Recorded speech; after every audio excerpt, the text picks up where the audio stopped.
Main seating come to order. Court is in session. All right, the parties, jurors, and alternates are present. You may proceed. Thank you. I needed that. You know, it was brought to my attention during the break.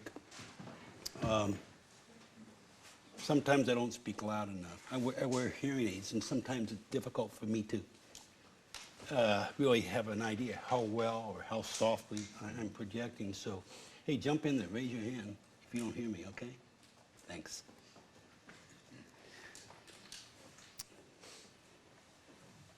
I believe before the break, I was beginning to transition into the Tricia Picaccio case, telling you that the reason the evidence in the Picaccio case was admitted in this trial was brought on by the prosecution for the sole purpose and limited purpose of proving identity and intent related to the two murder charges in this case.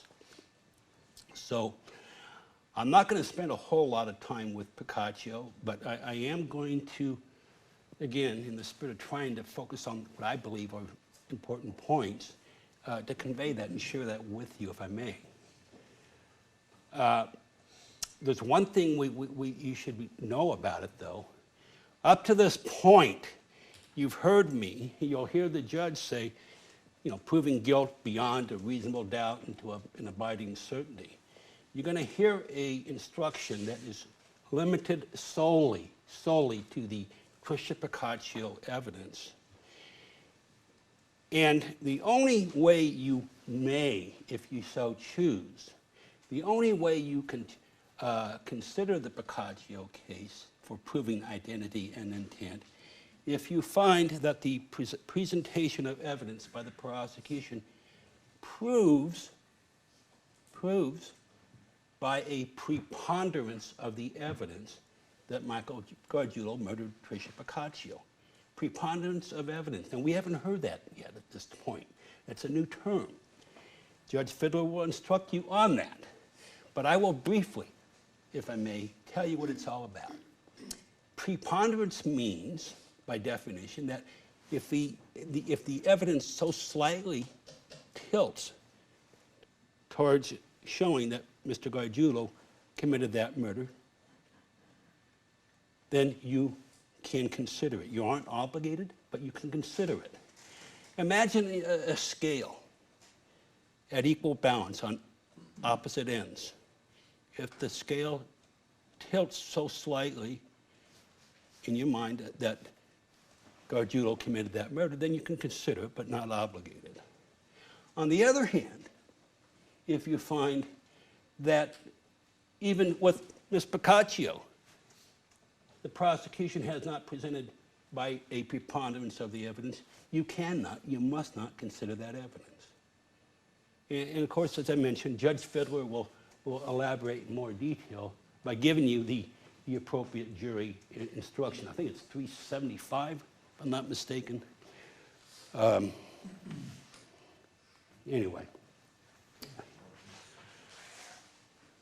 Doesn't matter. So as I said, I'm going to touch briefly upon the Picaccio case. We all know, we've heard a lot of evidence that Michael Gargiulo grew up in Glenview, Illinois. His closest best friend growing up was the brother of Tricia Picaccio, his name being Doug Picaccio. And we know this from several witnesses. You heard from Jennifer Spanger, S-P-A-N-J-E-R. And Ms. Spanger told us that she was the best friend of Tricia Picaccio. And using her words, she indicated that Michael Gargiulo was like a fixture at the Picaccio house. Another childhood friend, Jonas Lindgren. Mr. Lindgren said that he grew up with Michael since kindergarten, going together, and again acknowledged that Doug and Michael were close friends. I think Two important aspects, though, I'd like to share with you regarding the Boccaccio case is that, again, another childhood friend, Doug Petrich, I think, I forget which of the two prosecutors questioned Mr. Petrich, but the district attorney asked Mr. Petrich about Michael and asked him if he ever showed any interest in Tricia Boccaccio, and the answer was no. We even asked Doug Boccaccio, did Michael ever show any interest in his sister Tricia? And again, from Doug, he said no. And you have to realize that at the time of Miss Boccaccio's death, August 14th of '93, Miss Boccaccio was a young 18-year-old child, and Michael was 17 years old. I really think, for considering whether they meet their burden of preponderance, and you know what, you'll hear why. I don't even think they met that low burden. You see, we have the high burden of proof beyond a reasonable doubt. We have this other low burden of preponderance and evidence. And I'll look you straight in the face. I don't think they met that burden, and we're going to learn why.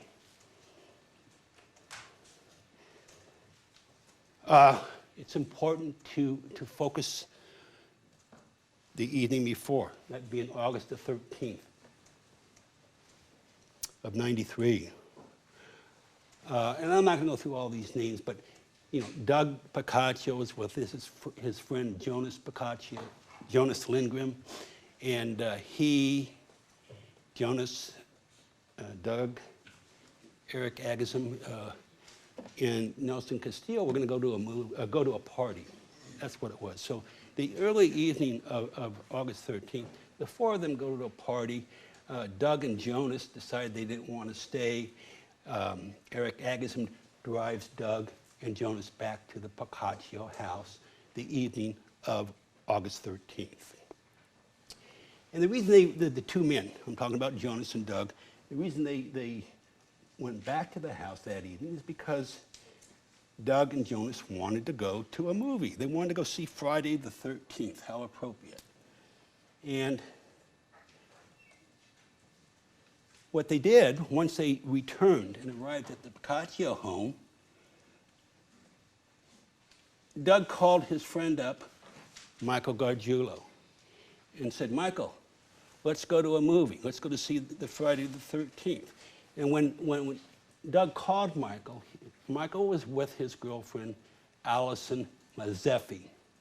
She testified in this court. I think her new married name is Mazeffi Heidyke or something like that. I forget. But Hayduke, H-A-I-D-U-K-E. And so Doug calls Michael, let's go to a movie. Can you pick me up? Because Doug didn't have his car at the time. And so Allison Mazeffi, Michael's girlfriend, along with Michael Gargiulo, go to pick up Doug and Jonas to go to the movie. They went to two theater houses and later found that neither of the movies that they wanted to see was playing. So what happened, as we know, they came back. They stopped on the way at Jonas' house to pick up that VHS video of Clockwork Orange movie. And the plan was to go back to Doug's house and watch it. Well, Michael got sick. And he decided after he and Allison Mazeffi dropping off Doug and Jonas, he decided he wanted to go home because he wasn't feeling well. How did we learn that? Well, for one, Jonas Lindgren, he told us that Michael got sick, and he and Allison dropped them off. We also learned that from Doug Boccaccio. Remember, even Doug said that Michael got sick, so Michael left, and that was it. I think another critical or important aspect is that Allison Mazeffi, she as well confirmed what Doug and Jonas said about Michael being ill. She also confirmed that she dropped Michael off sometime after 9:30. Because remember, Jonas and Doug Piccaccio said that they were dropped off at the house at 9:30, and then, Michael left. So Allison drops off her boyfriend, Michael Gargiulo, at Michael's house. They were a couple blocks away on Weddell, and that was it. And that was somewhere between 9:30 and 10 on the evening of August 13th. Sadly, we've learned in this case that Tricia Piccaccio came home sometime after 1 o'clock, I believe it was. She was dropped off at her house and sadly murdered.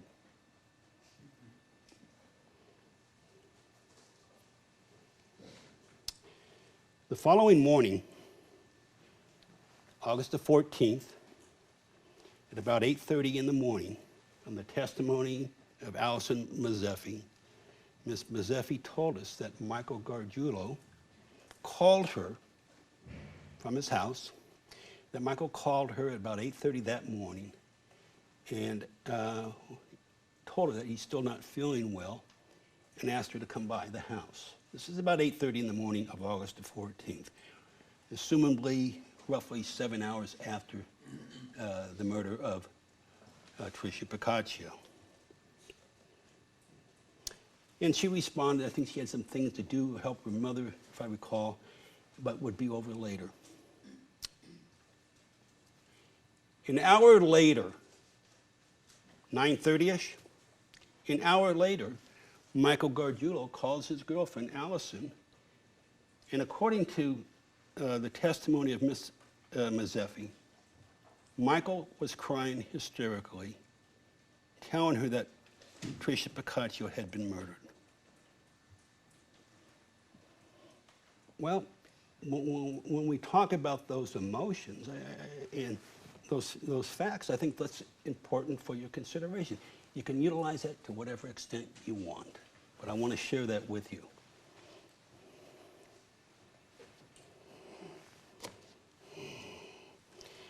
What we've learned through the investigation of the murder of Tricia Piccaccio, that there was not one single witness identifying Michael Gargiulo at the house during that critical time, 1 o'clock thereabouts, the following day of August 14th. And I'll get to the DNA on the fingernails in a moment. But what about other physical evidence, trace evidence? We heard from Detective Tom Mayton, retired. The keys that were found by Tricia's body, they were printed and tried to obtain DNA. Nothing came back identifiable to Mr. Gargiulo. She had a purse. Again, they did the forensic stuff on it. Nothing came back to Mr. Gargiulo.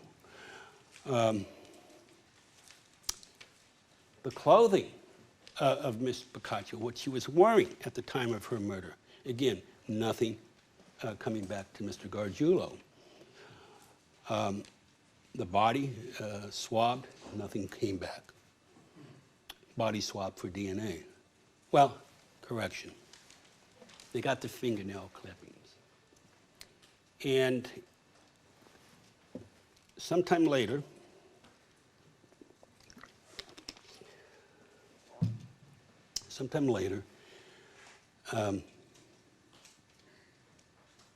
they came back where they used one swab to go on the outer as well as underneath of eight nails. They excluded the thumbs, I guess. And they got a hit on Michael Gargiulo.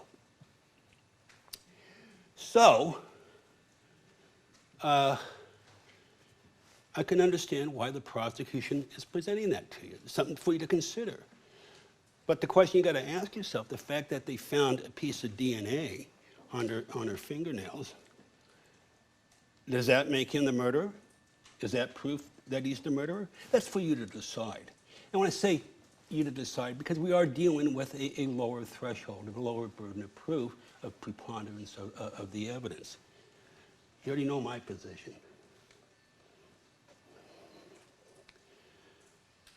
Well, we do know, and the prosecution brought this out quite vividly, that Tricia Picaccio was a very clean, very hygienic young lady. Took showers, washed her hands, and all that. We do know, though, on the afternoon of August 13th, while at home, while Doug Picaccio was at the house, Tricia's there, Tricia got into an argument with her mother, Diane Picaccio. And Tricia left the house that afternoon of August 13th and walked away from the house. It was during the course, when she's walking away, after getting into an argument with Mom, that Michael is driving the Gargiulo family van, and he has his buddy, Scott Olson. And Michael and Scott see Tricia walking. She's crying, according to Scott Olson's testimony. And so Michael stops the van and says, you know, what's wrong? Out of concern, because Tricia was like a big sister to him. Grew up with her, you know, his whole life. He was a fixture at the house. So they drove Tricia, and Michael dropped her off. And Tricia, you know, opened the door, got in the back seat of the van, and that was it. We later learned on, though, later that evening, before going to the road rally, that Tricia took a shower, got ready, you know, to be with her friends. And it was kind of like, you know, saying goodbye to everybody, because they're about to go off to college.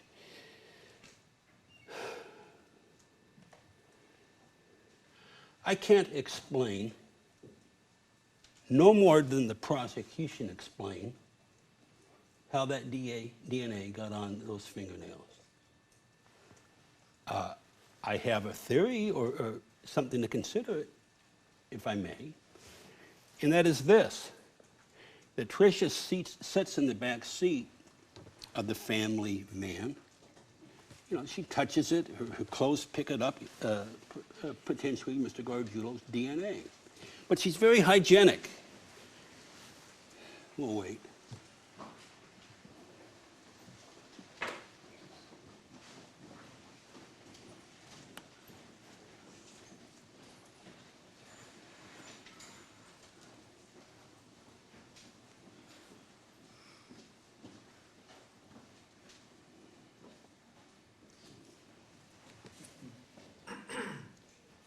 Boy, that's annoying.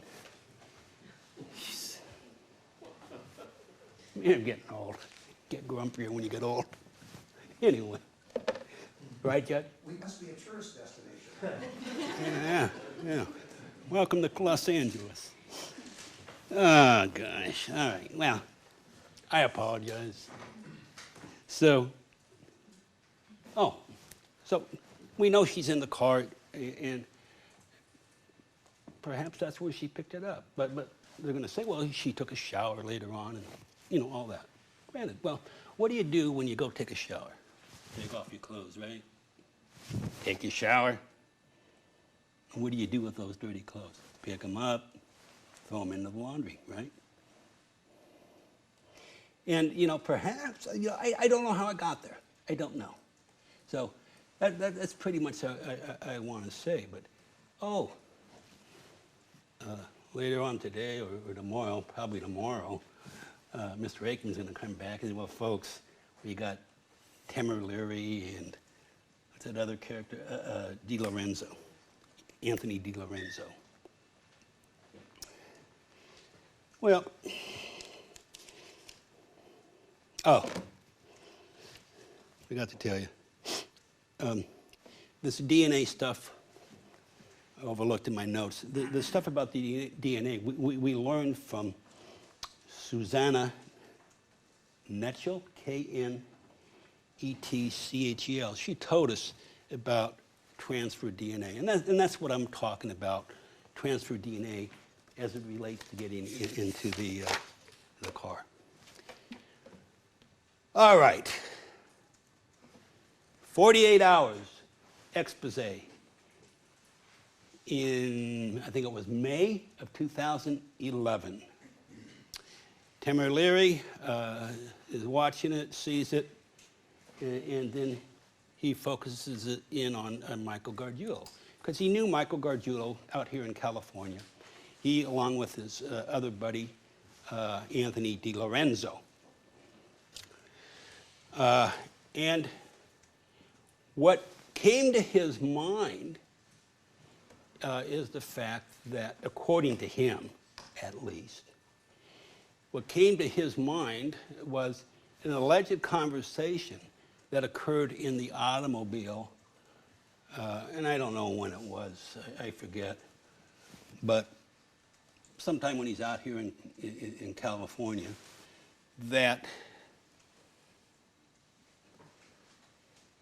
Tamara Leary was bragging about or talking about how he's wanted in New York, and you know, Tamara's using all these different aliases. We know he's gone to prison, 4 times, and has these felony convictions. I'm not going to belabor it with you. You heard it. The same being with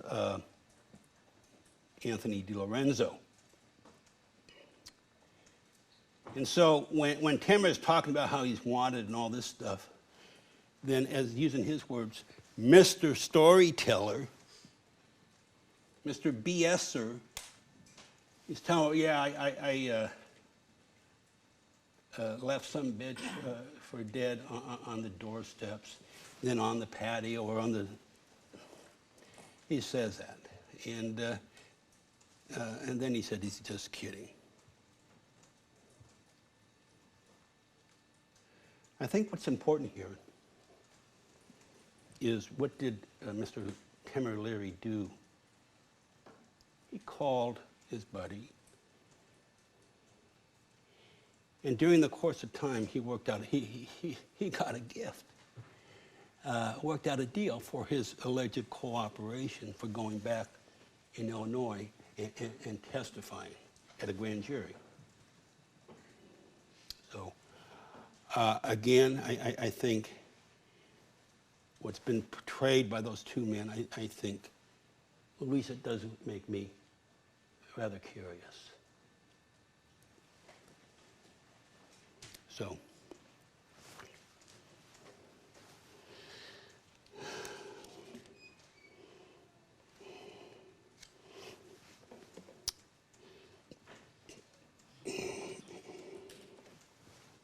Mr. Storyteller. Ladies and gentlemen, we now come to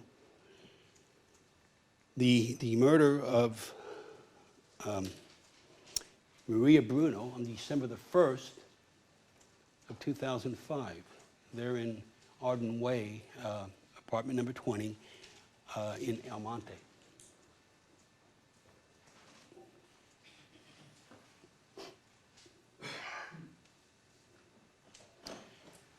If I were to walk away, I'm just throwing this out to share with you, in walking away from this trial as it relates to the Bruno case,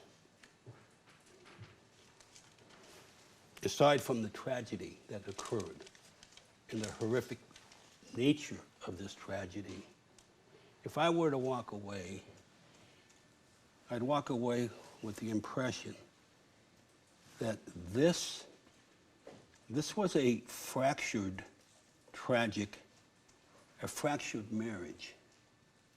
The marriage of Irving and Maria Bruno was fractured. And how do we know? Why do I say this? It's based upon the evidence, naturally. It goes without saying. Sadly, Maria Bruno was a victim of domestic violence, and she suffered domestic violence at the hands of her husband, Irving Bruno. How do we know this? Detective Mark Lilienfeld, I don't see him, but when Detective Mark Lilienfeld, he was the detective on the Bruno homicide, he spent about 4 hours talking with Mr. Bruno. And we learned from Detective that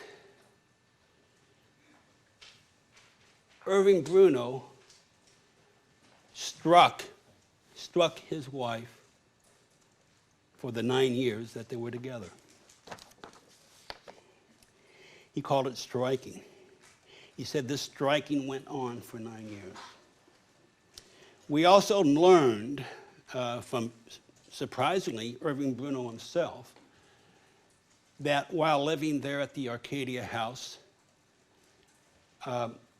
one evening, the Arcadia police were called and summoned to the Bruno residence on a domestic violence call. What happened? The Arcadia police ordered Mr. Bruno out of the house to leave on this domestic violence call. We also learned, ladies and gentlemen, that I believe it was sometime in October of 2005. Sometime in October of 2005, Maria Bruno and Irving Bruno were coming home after a night of drinking and engaging in a threesome. And so when they arrived home, Irving Bruno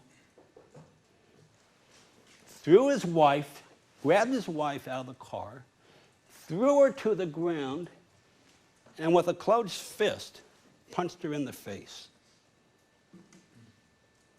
And I'm a little reticent, because I don't know you folks. And, but hell, I'm going to say it anyway. Aside from this violence that we're talking about,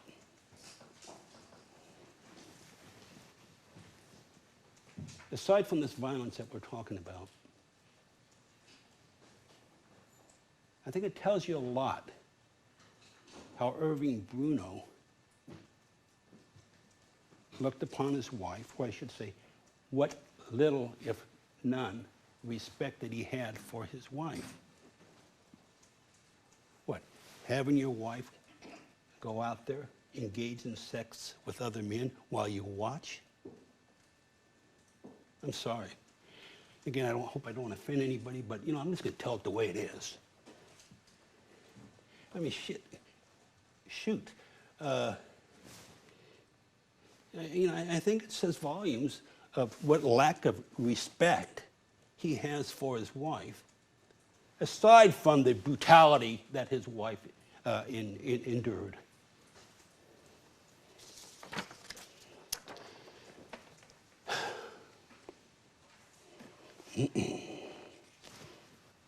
I'm going to finish this before noon.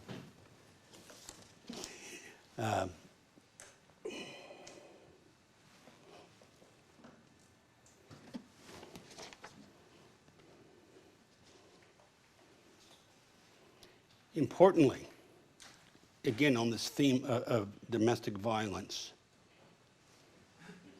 the prosecution called Grace Urias. Who was she? She was the apartment manager of the 4626 Arden Way complex. She was the apartment manager of the apartment that Maria Bruno eventually moved in. And so when Mr. Urias met up with and spoke with Maria Bruno, what did we learn when she was in that process of getting the apartment?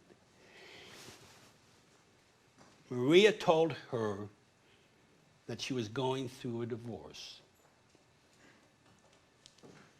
Maria told Mr. Urias that she was concerned about her husband. And you see, we had this, it was brought out in this testimony, this October event where he punched her and threw her to the ground and punched her. I think we got this from Detective Lilienfeld. That was the straw that broke the camel's back, because, just to digress for a moment, even though she was still living in the Arcadia house, what did she do? She took off her wedding ring, moved into another room, lived a separate life, and then eventually, getting the apartment. So going back to Mr. Arias,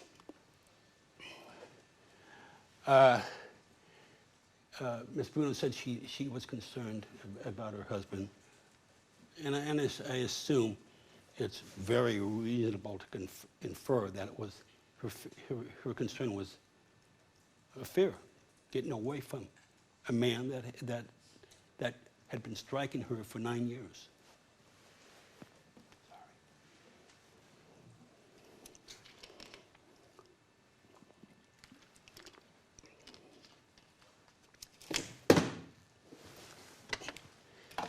The next telling piece of evidence is last we learned that I do not want him to have access.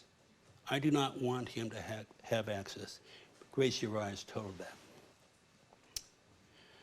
that. We also learned from Grace Urias that Michael Gargiulo, at the time that Ms. Bruno moved into the apartment, Michael was living there. Michael lived in unit 34, which is upstairs. We all went there, we saw it. Grace is in Maria's in apartment 20 on the ground floor.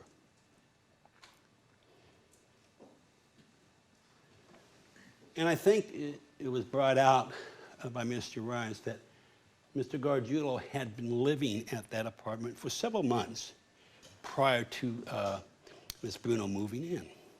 We also learned that, as we know, December 1st, 2005 was the date Maria was killed. We also learned that in May of 2007, about a year and a half later, Michael moves out of the house, or out of the apartment there on Arden Way. So he lived there for about a year and a half following the murder of Maria Bruno.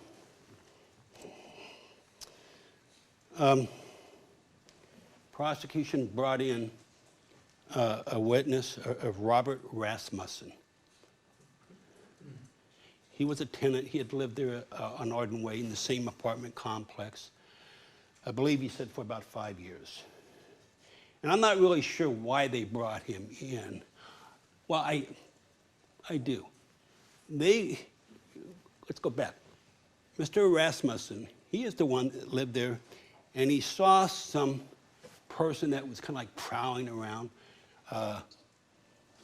in the building that appeared to be focused in on apartment 20, the apartment of Maria Bruno. And so what the district attorneys are attempting to do is to persuade you to believe that that person that was fixated on Unit 20 was Michael Gargiulo. I mean, that's what I think. Okay, well, let's deal with that, shall we?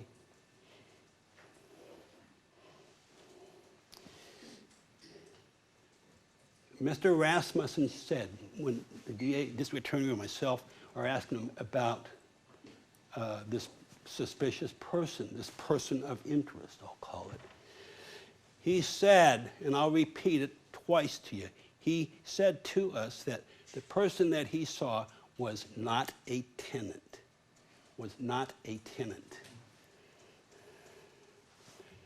Well, my goodness, Michael had been living there for several months. And keep in mind, Mr. Rasmussen wasn't interviewed until sometime later, a couple times, several times later. Michael had lived there and remained there up to 2007, a year and a half. At any point in time did he say to the detectives or any other law enforcement, oh, that prowler guy that was focusing on Unit 20, that's the tenant in 34, Gargiulo.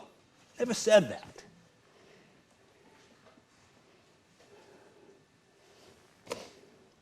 Photographs were shown of the tenant,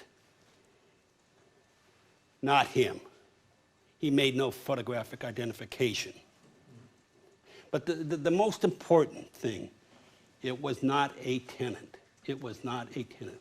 Well, Michael Gargiulo was a tenant. It was not him. And, as you know, at the preliminary hearing in June of 2010, he was asked to identify the person of interest in the courtroom. Michael was there. He never ID'd him, in this court.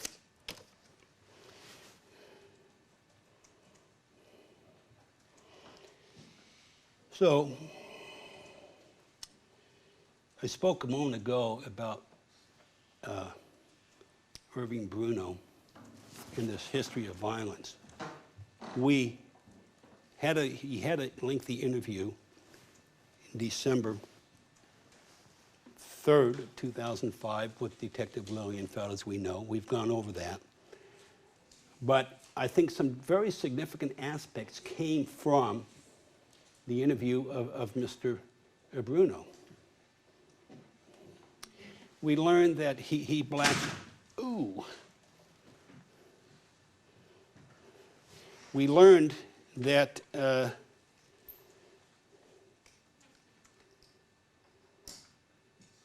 that Mr. Bruno had a history of blacking out. And we know for sure, and he even told us, and Detective Lilienfeld confirmed it, that night when he was beaten in October of 2005, he blacked out. We learned later on that he has a history. It seems like he blacks out when he drinks alcohol. So the fine detective that he is, Detective Mark Lilienfeld, he asked him the million-dollar question. Detective Lilienfeld asked Irving Bruno if he was responsible for the stab wounds. And you know what Irving said? He said, maybe I blacked out. I could have blacked out because I usually don't drink. And we know that night there at Carmine's, he was drinking. So,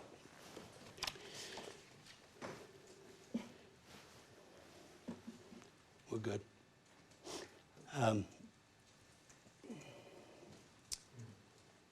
Not one single witness saw Mr. Gargiulo go into the house or the apartment on December the 1st of 2005. Not one single person saw Mr. Gargiulo leaving the house of 2005.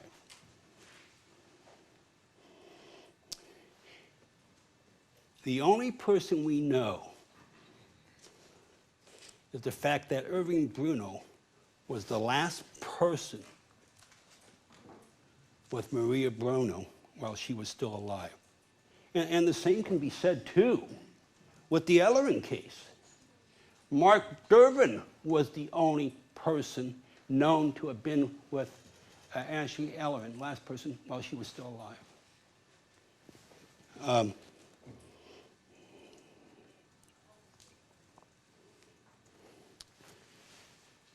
We learned from Irving Bruno that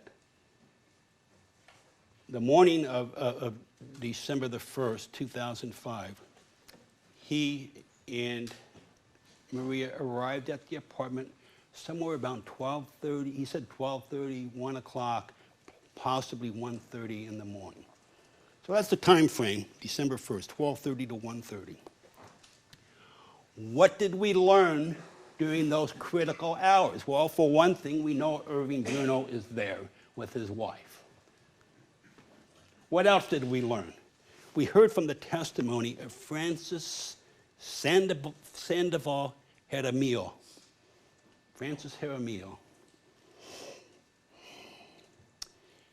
Ms. Jaramillo lived in unit at the time, December 1st, lived in unit 49, directly above Maria Bruno's unit. Frances Jaramillo was sound asleep, and she was awakened at 1:30 in the morning by hearing cries. She heard crying at 1:30 in the morning. Keep in mind, she's sound asleep. She hears this crying. She lives above. Where do you think it's coming from? And who's down there at 1:30 in the morning? You know who. Irving Bruno.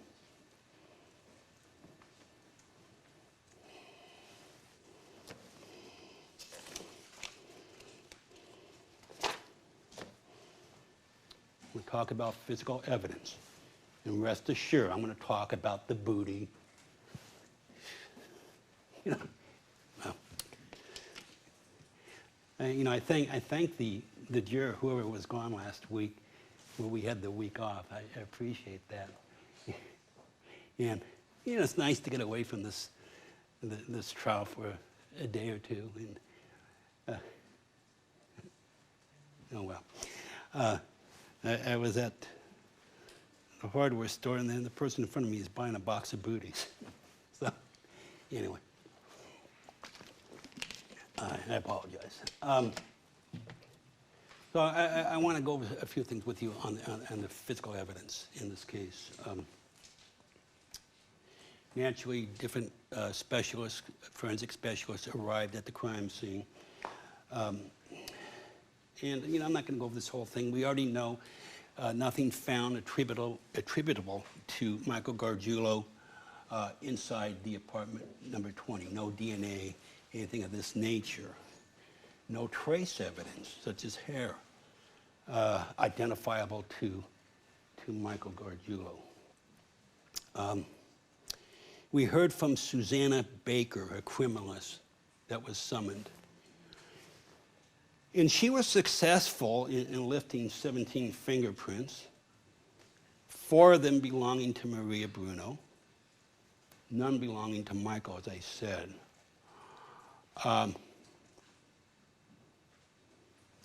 There's an interesting aspect about this case that in the presentation of evidence throughout the homicides and the attempted murder, I believe it's the prosecution's theory that the murderer in Ellerin came there armed with a knife.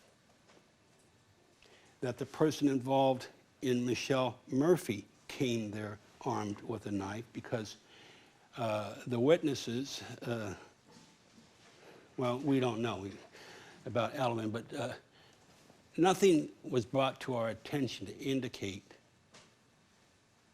any items from the Ellerin residence was missing. And the same for Michelle Murphy. But the murderer in this case, I don't believe came armed with a knife for the reason that, remember, we got that knife pack that was found on the floor, in the kitchen floor.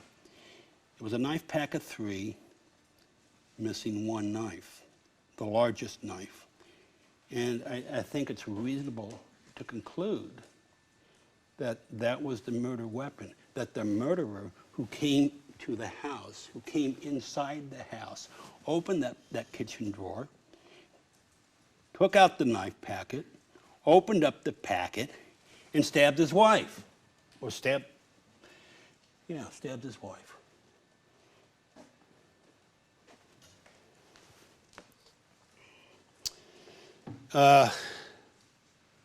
And again, from the knife pack, nothing came back to Mr. Gargiulo. Steve Sleeby, we heard from him in both the Ellerin as well as the Bruno case. He did tell us that he obtained, when he arrived, he obtained 2 hair samples from the bad area, I believe. 2 hair samples. They were taken, bagged, and then later compared to other hair samples. The first hair sample, I think that was property item 9, that was compared from a known hair sample of Maria Bruno. the police have already obtained 30 hair samples from Mr. Gargiulo. And so that first hair sample was compared, and Steve Sleeby said the sample is similar to that of Maria Bruno, but not to Michael Gargiulo. Then there was a second hair sample. That was not similar to either Maria Bruno, nor was it similar to or comparable to Michael Gargiulo. In other words, the hair didn't belong to Mike.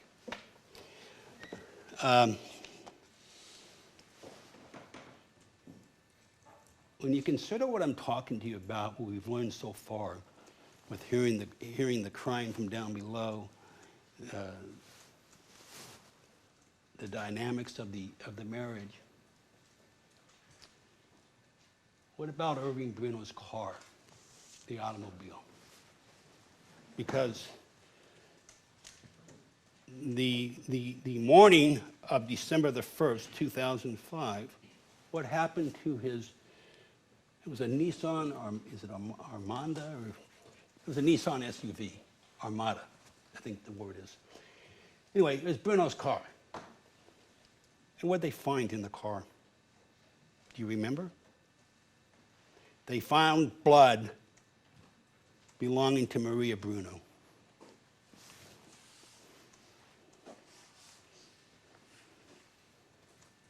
They found it on Irving Bruno's baseball cap, a droplet. They found it on the seat, passenger seat, and they found it on her blood on the center console.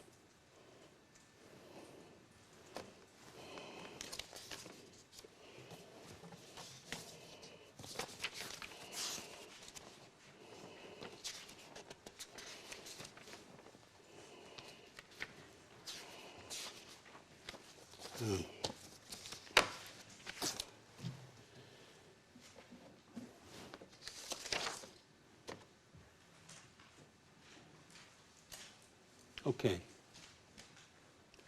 Again, dealing with the physical evidence in this case.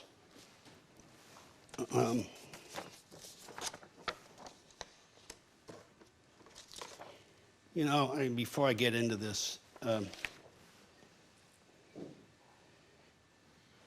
want to go back to Mr. Rasmussen regarding the identification of the prowler or the person that was not a tenant. Mr. Dameron asked him what his ethnicity was. And you know, I'm sure, look, I'm sure I've misstated things by accident in this. This is Mr. Dameron has. He was not white. He described him as ethnicity, questioned by Mr. Dameron. He said either Hispanic or maybe of Italian descent. So that's all all we know about this person really is a person that's not a tenant and was either Hispanic or possibly Italian. All right. I'm going to show you now what's been marked as Exhibit 179, the booty that was found outside. Let's get a close-up of it.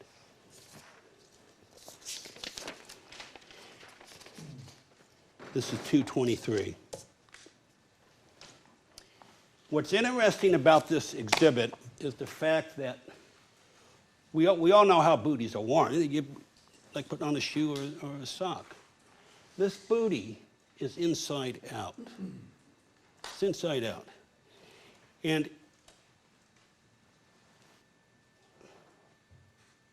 there were a couple of droplets, we learned, of blood found in the inside of the sole.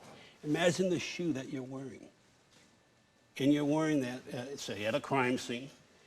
How is blood going to get inside your shoe?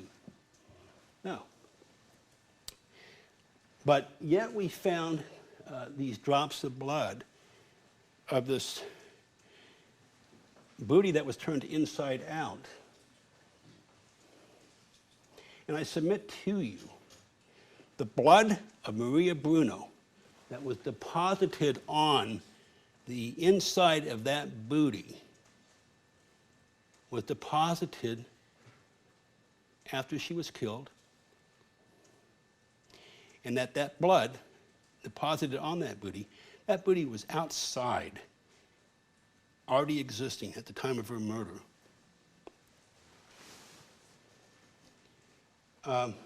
Well, you say, Dan, that's what evidence do we have? Well, we learned from Gus Bone, B-O-N-E. He was the partner of Michael Gargiulo when they had that air conditioning, heating business. And we all know that Michael used booties all the time.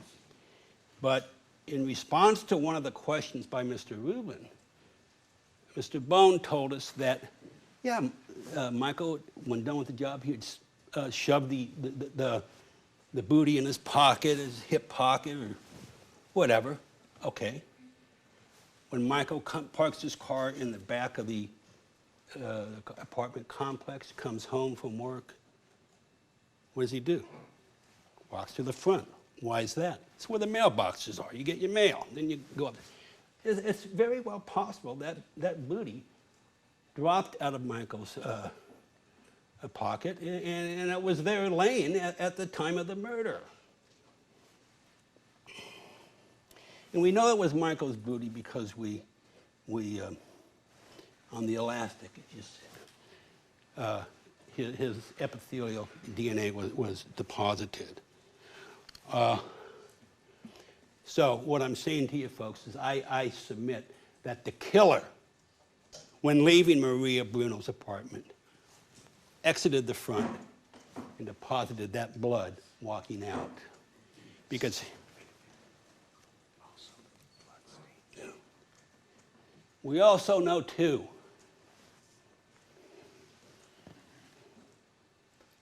we got a stain there and a stain there.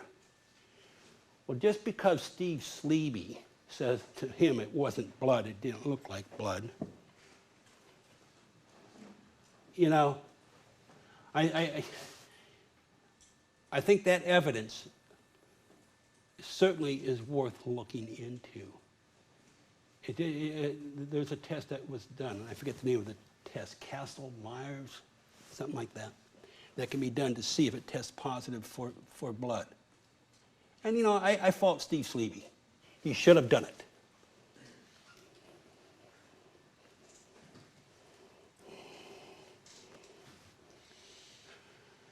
And as I was trying to also illustrate to you, here we go. This is what a booty looks like when it's worn. If the assailant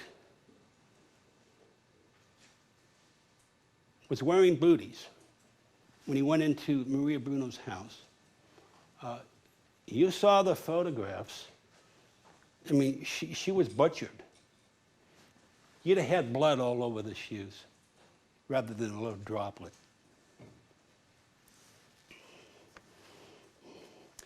I asked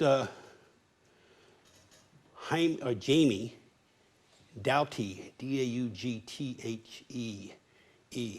She was a criminalist. And I asked her, when she examined the booty exhibit that was retrieved, was there any debris, such as dirt, such as carpet fibers from the Maria Bruno residence? And she said no.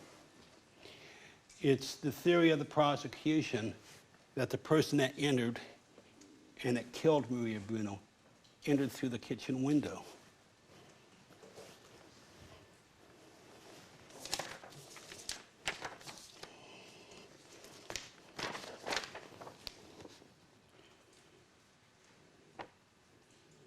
Showing you Exhibit N, like in Nellie.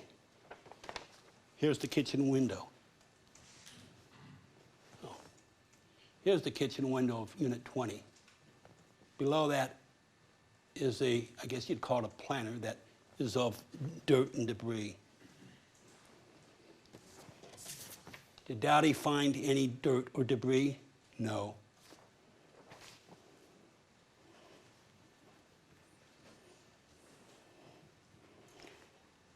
I asked Detective Lilienfeld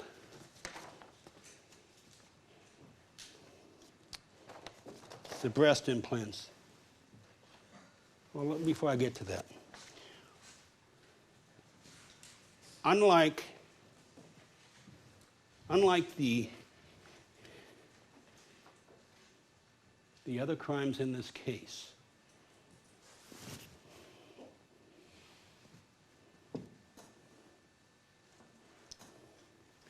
the person that did this stabbing her multiple times, cutting off her breasts and stabbing her, what's it tell you? I hate you, I hate you, I hate you. And then pulling out the implants.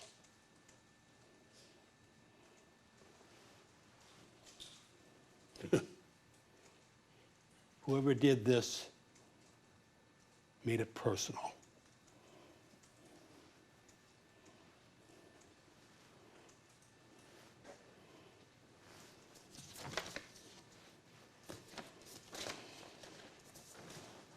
So what about those breast implants? Well,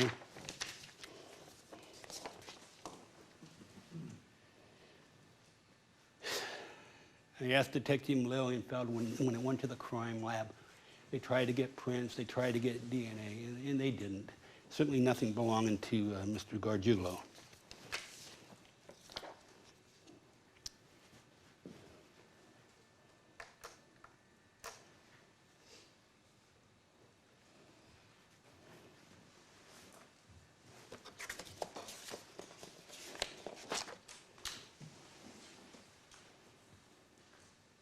Again, that instruction. This third-party culpability, for the reasons I've stated to you, but, oh, I also forgot, I'll be done. Okay. Give me 5-10 minutes, we'll be done. Well, I think about that booty. Yesterday, Mr. Dameron showed you a slide. And it was something that, I guess you call it an attic of that hall closet. And he mentioned in his closing that there was another booty found. Yes, indeed, there was. What we learned from the evidence relating to that attic booty was they retrieved a bag in the attic. Inside the bag, there was a card, I believe to Mr. Gargiulo, something to the effect, you're going to be a father, or I guess like a Father's Day card, but no, because Grace was having a baby in June, Michael's daughter. But it was a card for a father-to-be, I think what it was, if I recall, along with some linens in the attic. I think there were hand towels or handkerchiefs, I don't know, but it was all written in Korean, squiggly, writing, and along with the booty.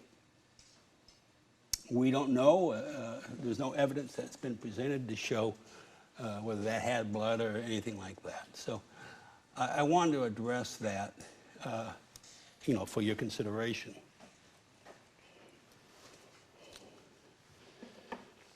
Okay.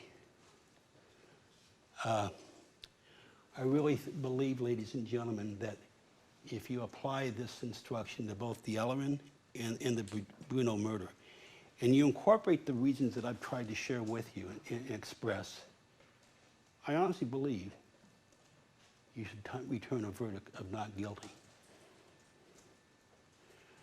A lot's been made about the Perkins operation. And you recall the Perkins operation was at Amani Jail. A Detective Lilienfeld put in the two detectives, Detective Staley and Detective Duncan, and they taped the conversations during the 31 hours that this went on.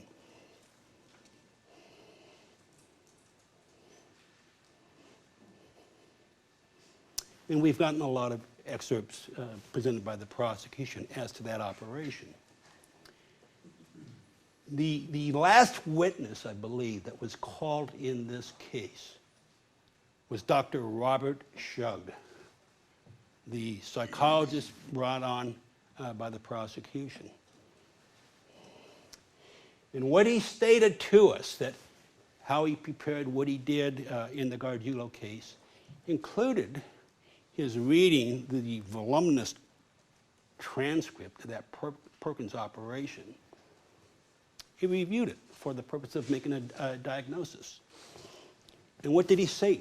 He learned in response to one of the questions by Mr. Rubin. It was stated throughout several times that Mr. Gargiulo said he did not do these murders and that he was innocent. And I want to end with you on that piece of evidence.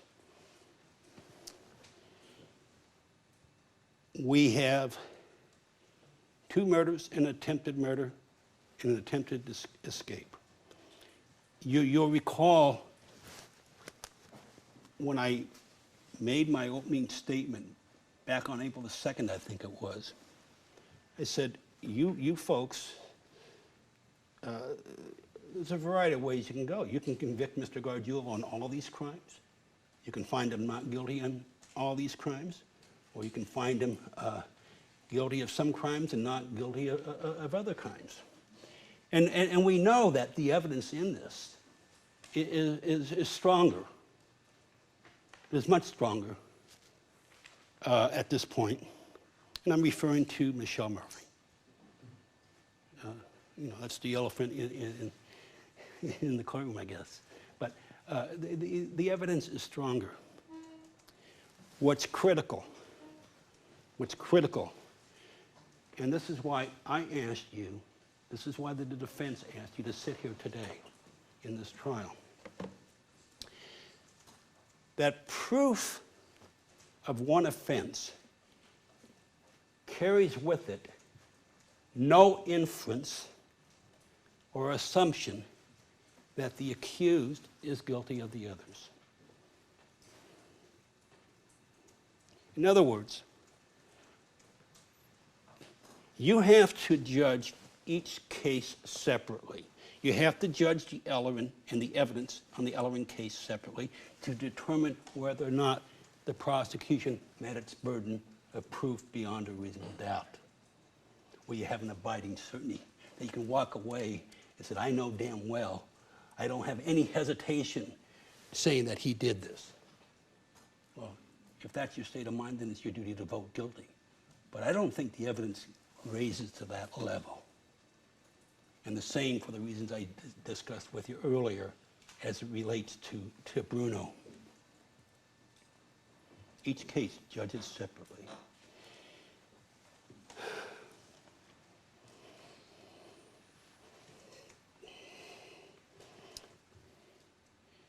You know, you might think amongst the 12 of you that this is a group decision. It's not. It's not a group decision. It's an individual decision for you to make. His decision is not your decision, ma'am. Ma'am, your decision is not his decision. It's a decision for each of you to make. And I ask you to abide by that. Please go with the jury instructions and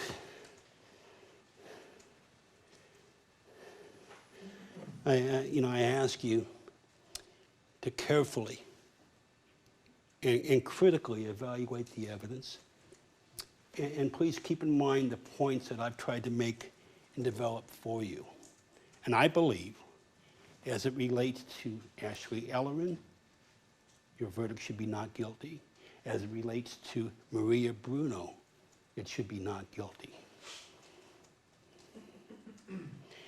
Ladies and gentlemen, I've said all I can. The defense for Mr. Gargiulo now rests in your hands. And for that, I sincerely thank you, and God bless you. Thank you. Ladies and gentlemen, keep in mind the admonition will resume at 1:30 this afternoon. If you remain seated until the jurors have left.